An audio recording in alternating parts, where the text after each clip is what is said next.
students, we all postgraduate students basically facing some challenges, some issues. So these are the common challenges like lack of independence, poor communication with supervisor, poor writing skills, procrastination, reactive and not proactive attitude, and poor time management.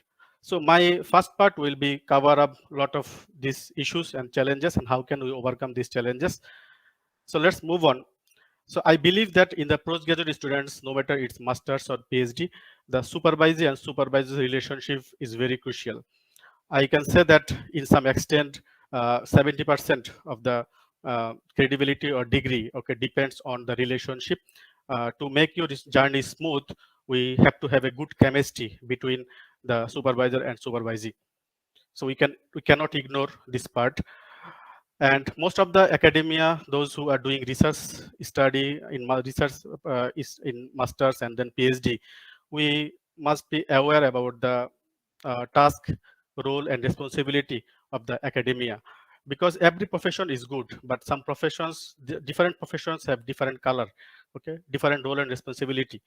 So we have to adjust, we have to aware before we choosing the career. So as a lecturer, actually we have to do lot of work besides the teaching. We have to do the research, we have to apply for the fund, we have to give the service to the university, lot of meetings, okay. So we have to know that this actually the life of the lecturer and your supervisor also. So they are finding their own way, smart way to manage this hectic schedule.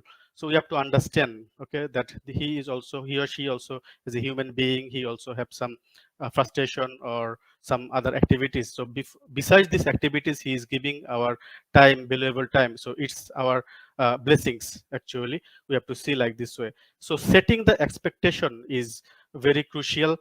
What actually I expect from my supervisor. Basically, the supervisor's role and responsibility is to advise us to develop our framework, our writing draft, and individual growth, which methodology is appropriate for us, which strategy is appropriate for the data collection, and how can we do the publication.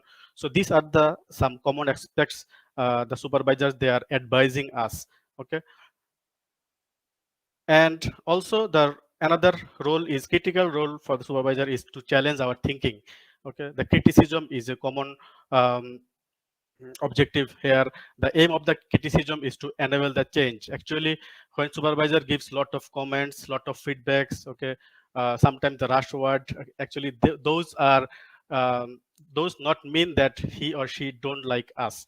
Okay, not should not take it personally. Actually, they love enough us to so that we they want us to avoid the pitfalls in future, in the viva, in the proposal defense, in the work CD, okay, so that we can easily overcome the challenges. So that's why they want to give us, empower us, and make the bulletproof before going to the final viva. Okay, so we should take the criticism positively. We have to keep that mindset.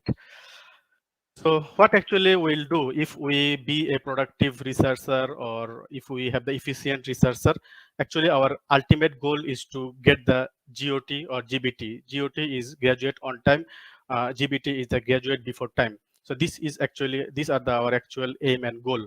So I'm suggesting the 4 steps to graduate, to be the graduate on time. Okay, if I believe I am also following these steps. Number one is the following the GOT timeline. So our university and every university, they provide the specific timeline that which semester have to do which roadmap. Okay, so we have to follow that besides our own um, goal and aims. And understanding your supervisor is very important. Every individuals are different, their psychology is different. So understanding the human behavior, understanding the supervisor psychology is very crucial. And managing a supervisor, how can we manage our supervisor and managing ourselves. Okay, so I will explain a bit later on. So this is my personal timeline. Okay, in the first semester, actually, we have to ensure the appoint the supervisory committee and finalize our research topics. So before I suggest, and I also following that first 3 or 4 months, I invest mostly onto the formalizing the title topics, the narrowing the scope, which methodology is appropriate, and whether data is available or not. These sources have to verify, okay, have to clear about these steps before start the writing. Otherwise, if we start write and then later we find that our data is not available, then it's a waste of time and waste of efforts. So the first semester I mostly finish my coursework and then doing the literature matrix. If you do the literature matrix, you have the sufficient amount in your hand to publish the systematic literature review papers, okay. And semester 2, if you have one or two coursework left, you can do that and you can start writing chapter 1 to 3. If you finish, then you can um, call for the PD, okay. I started my PhD in February 15th and I did my PD in August 25th. So within 6 months, I was able to complete the chapter 1 to 3, although I spent first 3 or 4 months only for the formalizing the things. So I was able to finish my chapter 1 to 3 within 1.5 months, actually. So I will share the story later on. And then in the chapter, in the next semester, data collection can be started because your chapter 1 to 3 already done, and then you have to register. We have to register in colloquium every semester. In semester 4, we have to analyze the data and writing the chapter 4-5 and announce for the WCD. In semester 5, if we are so efficient, and also we have to keep some time for the proofreading also. So the efficient researcher, they can aim for the semester 5 to submit the thesis. I am aiming for also that.